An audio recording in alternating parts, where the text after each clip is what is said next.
just moved here to Asheville about 2 weeks ago. I'm really liking it, and I've had the pleasure of meeting Mr. Jimmy, and he's been nice enough to invite me to play the blues night at the Asheville Guitar Bar, and I'm honored and excited about that, and I'm looking forward to it. My first memory of music is my parents always played music. Both my parents were musicians. My dad built the first stereo on the block, and I remember being down my basement of my house and bouncing my ball against the wall, and I heard the music coming from upstairs, and certain notes or certain passages or different chords would make my heart flutter, and then I knew how that's when I felt music. I was racing slot cars as a kid, as a teenager, young teenager, and my friend that I would race with, his car broke, and he said, "Hey, you want to come back to my house and help me fix my car?" So I said, Sure, David." So we went back to his house, and we walked into his door, and I didn't know anything about guitar at the time, but I still remember there was a blonde dual showman sitting in the living room with an old Guild guitar with all the push buttons leaning against it, and we went up to his room to fix his car, and he proceeded to pull out a Harmony Rocket with a Bigsby on it and play House of the Rising Sun.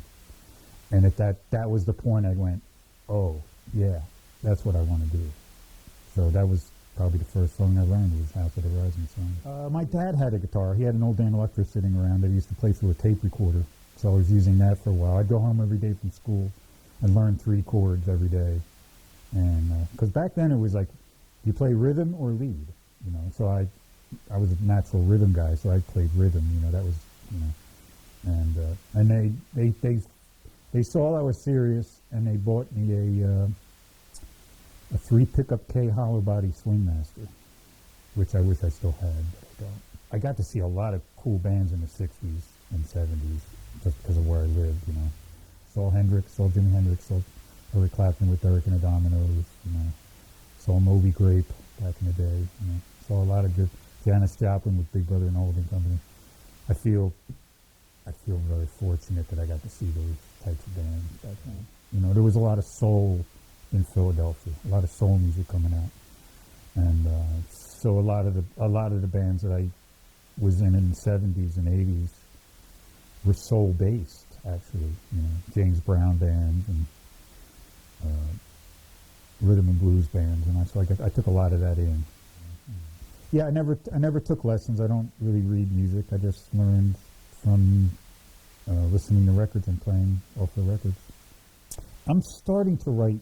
I've collaborated with some people on records, and I've got a handful of originals myself and instrumentals.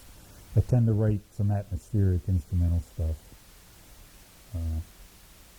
I've been experimenting a lot with open tunings lately and slide guitar, and that's really opened up a lot for the creative process. Improvisation is, for me, it's the releasing of myself. I think it's the truest. I think when you're truly being spontaneous and creative and improvisational, I think that's when your real, true self is coming out in the music or your art. For the last 45 years, before I retired, I fixed antique clocks for a living. That's what I did. You know, made parts, fixed antique clocks. I'm very mechanical. I fix pretty much everything that's broken. I fix my own car. I do everything. So moving on with music, and then I got.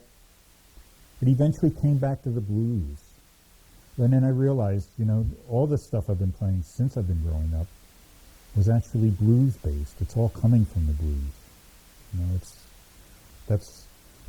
when I try to play like other people, or think I'm supposed to play like other people, it doesn't seem to work. What really works is when I just really go back to my own soul, and what comes out is really very bluesy, but that's what I do the best. That's where I really feel myself being, is in the blues.